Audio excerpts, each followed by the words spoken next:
So this woman with chronic bilateral ureteral strictures presents for change of her double J stents. We first catheterize the urethra. A guiding catheter is used because it accepts the 35 millimeter snare, and we're trying to keep the bladder distended, but you'll see problems with that. Trying to go around the bottom of this double J on the left first, and really not able to encircle it with the snare. End up coming from above.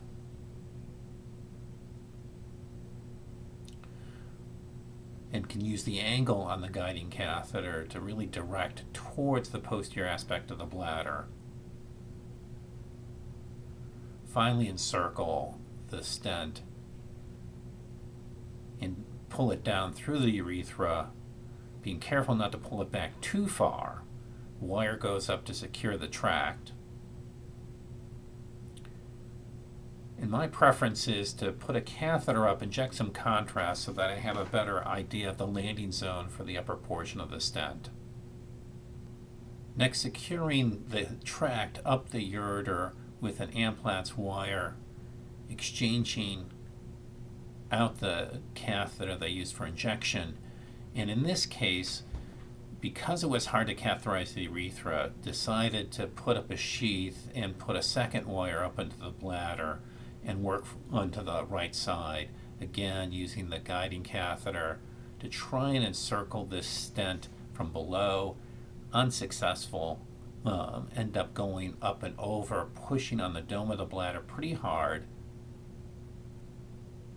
pulling back, not able to catch it on that pass, but then pushing in a little bit further.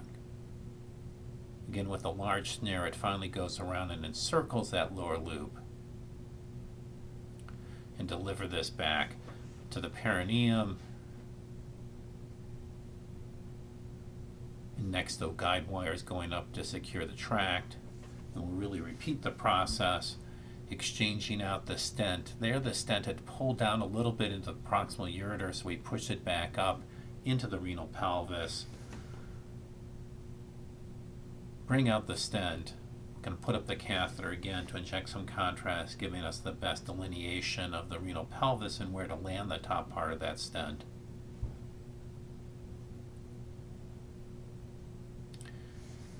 Following this, the wire goes back up to secure the tract. This catheter is removed and we'll replace it with the new 8 French stent.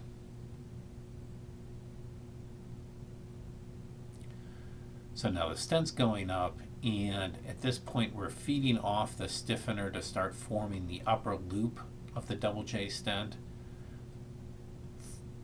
Able to see it forming in the renal pelvis.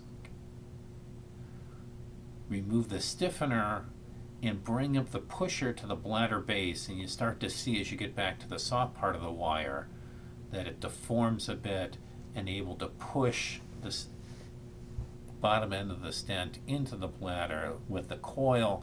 Still have it engagement with the wire, but then pulling the wire. And again, we're having problems keeping the bladder distended, so a little bit more contrast goes in. We'll follow it with later with some saline. Now the left-sided 8 French stent is going up. Again, we're going to form the upper loop, retracting the stiffener, letting that loop form in the pelvis, pulling down towards the bladder, taking out the stiffener, pulling back the wire till we get to the soft part. See that deformation of the distal stent in the bladder, and then can push up and form that bottom loop in the bladder. Remove the guide wire, and then you have to pull the 2 retaining strings from both of the stents to finally release them. Checking position at the very end of the procedure to confirm that the stents are in good position.